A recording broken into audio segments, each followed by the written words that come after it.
Hey there, it's me, Dr. Hotzenplotz, and welcome to my second lecture, this time about animals that caused international incidents. Yep, you heard me right, it happened multiple times.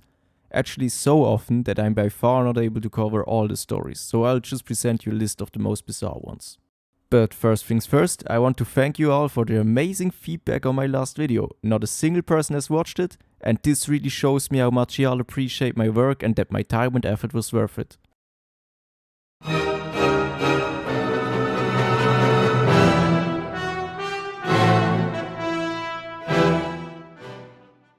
And now, let's start with our first story. So, there's this place called Petric, a small Bulgarian border town near Greece. Tensions were already kind of back then, because the Balkans were basically the geopolitical version of a family dinner with your drunk Uncle Hank who blames the immigrants for eating his pit bull. And one day, on October 22nd, 1925, a Greek soldier's dog decides to YOLO across the border into Bulgaria. And the soldier, being a good boy himself, chases after his dog. The problem? All the Bulgarian border guards saw was an armed Greek soldier crossing the border, so they shot him. Another soldier wanted to get his body, crossed the border, and also died. Greece was like, "Yo, what the hell? Y'all just don't shoot a guy over a dog." "Yeah, sorry.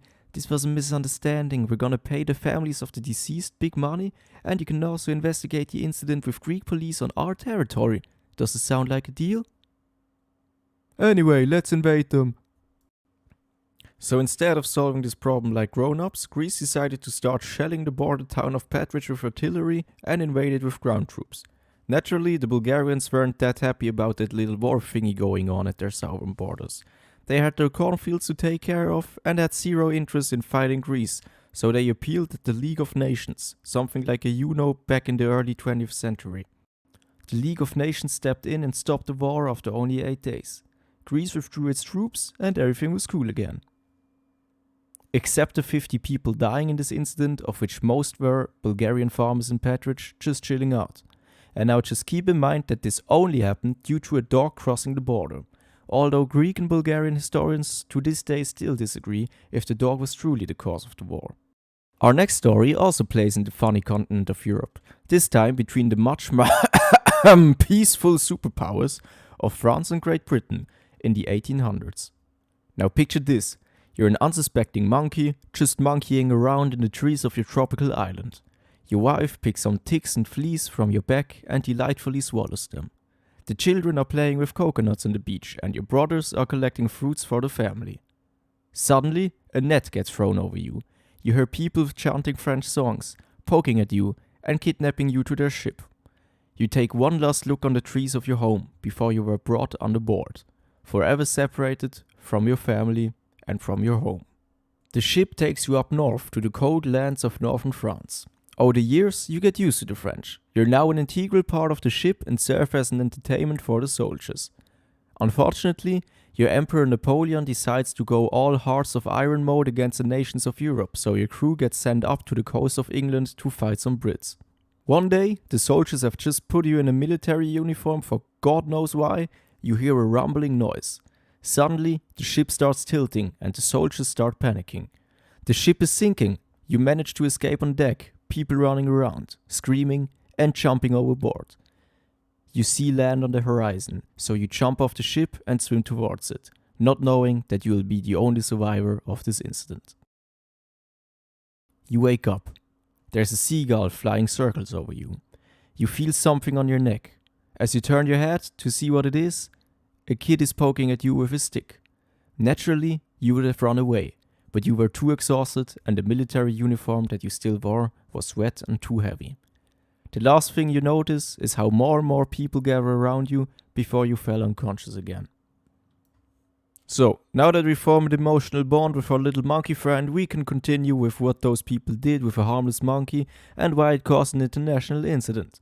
The ship didn't sink at any place, no. It sunk in front of the coast of a small English city called Hartlepool. Hartlepool is here. France is here. As this was the 19th century, you can imagine that the people from Hartlepool didn't really come in contact with French people. Naturally, they assumed the monkey was a Frenchman. Yes, that the monkey was a Frenchman. As Napoleon's wars were going on and the Brits were afraid of the French, some newspapers depicted the French as monkey-like creatures with tails and claws in some satirical cartoons. That's neither an excuse nor a good explanation, but hey, who am I to judge? I don't live in the 19th century and I'm not British. Luckily. Now, after deciding the monkey was a Frenchman, they of course also noticed his military uniform. Accusing him of espionage, they brought him to trial and started interrogating him. So, what's your mission here, you little frog-eating French star? As you could guess, the monkey didn't answer any of the questions and even refused to talk when he was threatened with death. They tried and tried, but he didn't speak a single word. Must have been trained good by the French. Now, as the monkey was French, wearing a uniform, accused of spying and refused to talk, he was found guilty and sentenced to death by hanging. The village people carried him to the beach to publicly execute him there. They gave him an opportunity for last words, but spoiler, he refused. Then the life of our little monkey was ended.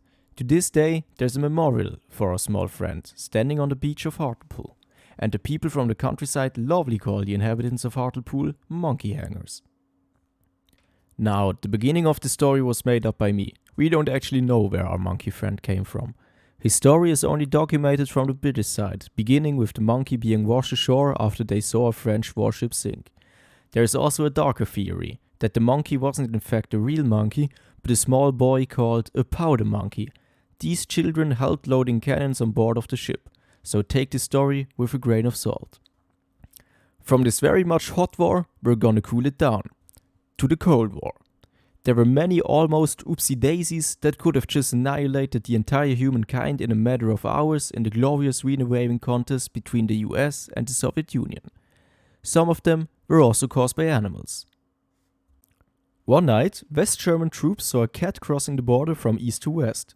Somehow, this cat managed to slip past the anti-personnel mines, dodge searchlights and barbed wire, nearly being shot by an East German border guard, and it took advantage of a distraction or a guard change to sprint over the border. The West German soldiers decided to catch the cat and bring it back to the GDR. The East German border troops saw persons walking in the militarized zone, so they assumed it was either a Western spy mission or an Eastern defecation attempt. In both cases, they had the orders to shoot, and apparently they took the orders more serious than the Western troops thought they would. Short story, shots were exchanged, tensions rose, but luckily no one was harmed. What happened to the cat afterwards is unclear. Some sources say it was adopted by the West German military afterwards and they name it Checkpoint Meats. The Americans and the Soviets were famous for always trying to have the big one and trying to top each other off in every discipline possible. But have you ever heard of the dolphin arms race? Nah, me neither. At least before I found those documents in the archive. Amidst the Cold War, the US started to train dolphins for mine protection and espionage. As an answer to that, the Soviets responded by training anti-dolphin dolphins, and now picture this, combat sea lions. They've set up a research center in Sevastopol, modern-day Crimea, where they trained dolphins to several things. They were able to detect underwater mines, attach explosives to enemy ships, guard naval bases against enemy divers, and were even able to carry tools to trapped submarines. Unfortunately, most of the files are still classified, but there were reports that Soviet divers were killed by a group of US-trained dolphins while defending a US ship. I guess SeaWorld wasn't extreme enough. Some documents also suggested dolphins were outfitted with nose-mounted harpoons or even explosive charges. After the USSR collapsed, the dolphin facility in Sevastopol was taken over by Ukraine. They sold most of the dolphins to aquariums, but some were also acquired by foreign navies, including Iran, which might still have killer dolphins as a part of their marine. The US Navy mammal program is still active till today. Dolphins are still enlisted and have service numbers.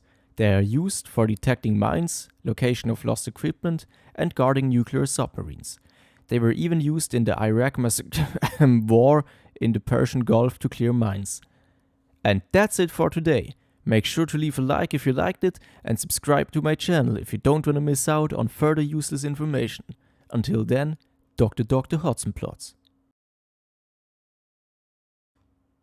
The League of Nations stepped in and stopped.